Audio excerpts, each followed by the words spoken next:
Hello all, welcome back. Let's look into the today's LeetCode problem that zero array transformation.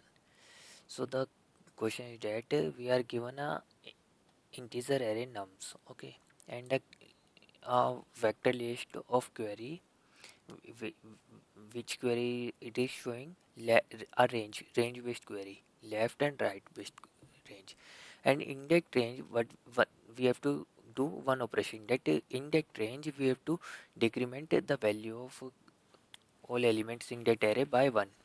So if the so we have to check after performing these all of the q queries, is the num array will become means all the elements in that num array will become 0 or not, is it possible or not.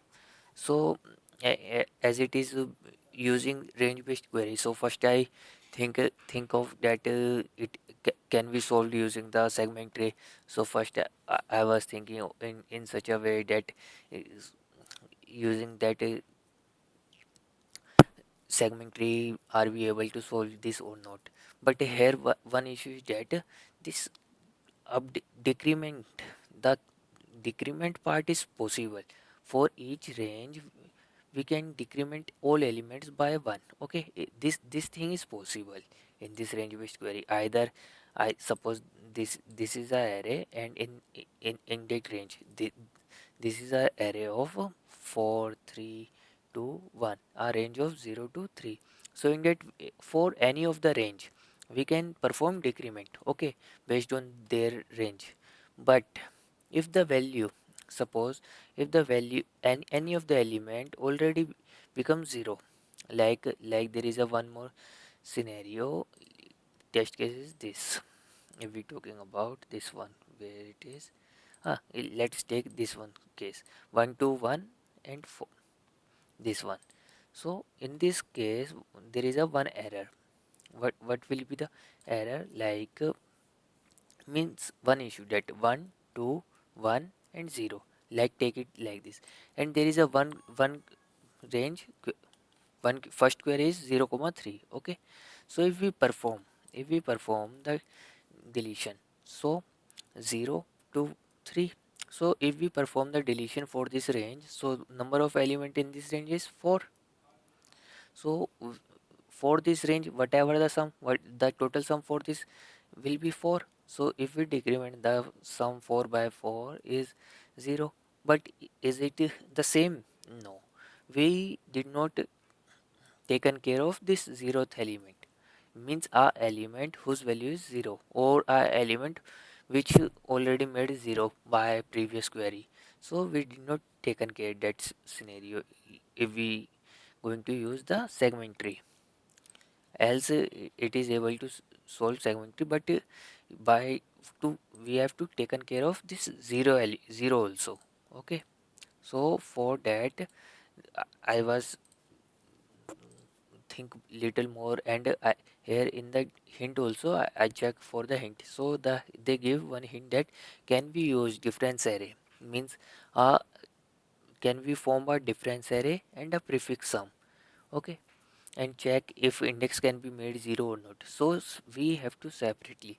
So what will be our intuition here is, let's say there is a query, oh sorry, let's say there is an array whose value 1 2 1 0 0 0, okay. So first query will be 0 comma 3. So how can we update? So for that we'll maintain a difference delta array, delta difference, okay. So in that what we did, for each query, we'll update the range. that that means for each query will update our range. That means for that range will update, we'll going to update, okay, like this 1 1 and c 0 comma 3. For this we'll we start updating the array from 0th index. So we'll update, mark it as 1 and stop it at 3. So we are stopping at 3, so that's why we update to the next element, okay.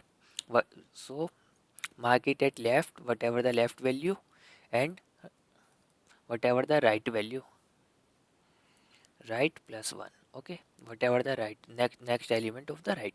Similarly for this 2 comma 4 range, So mark it this 2 as a 1 and stop it at 4. So next element of 4 is 5 minus 1. So we'll here mark it at minus 1. So based on that delta difference, we'll count the number of operation.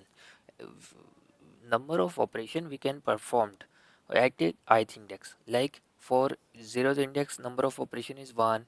1 is 1. 2. Now number of operation will become 1 and 1 is 2. 4, 3 is 2. Now here we need to stop. So at 4 number of operation will be 1. At 5 it will be 0 and 6 will be 0.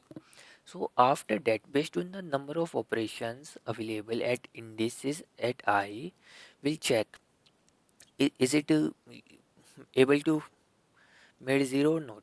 Yes, it is. If it is it made able to 0? This operations is 1, which is less than by number of value of element is 2. So is it able in one operation, is it able to made 0? No. So will in that case what will return? False. Okay, will return false. So let's look into the code side also. For that, for maintaining a delta array, we are taking a vector, means a array of size n plus 1. Okay, because we are updating at right plus 1. Okay, so that's why we'll take here n plus 1 size array. We'll tackle all the queries separately. So based on that, all queries will extract left and right, all range of each query, left and right. Update the delta array based on the range. For left will update by 1 and for right will update by minus 1. Then our next step is we need to count the number of operation at each indices. So for that we'll iterate over the delta array, and based on the delta array we'll update the number of operations. So what we have to do, take a one current operation.